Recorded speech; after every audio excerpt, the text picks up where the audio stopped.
তুই এমন করে বলিস না। আমরা যা ঠিক আছে বাবা লক্ষ্মীধর, আমি তোমার পিতার সাথে কথা বলে আমি সিদ্ধান্তটা তোমাকে জানাবো। তুমি এখন প্রাসাদে চলে যাও। আচ্ছা ঠিক আছে, আমি যাই।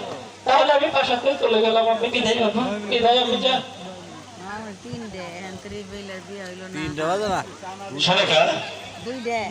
বাবা লোকের মুখখানে তো ভাত দেখা যাচ্ছে কেন? লোকের কি হয়েছে?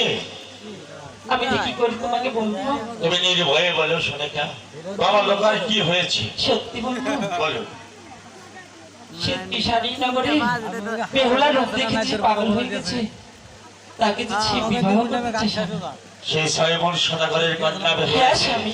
সে কি আমার সাথে আত্মীয় করবে? কারণ তার একে একে 6টি কন্যা এনেছিলাম আমার 6টি পুত্র দিয়ে।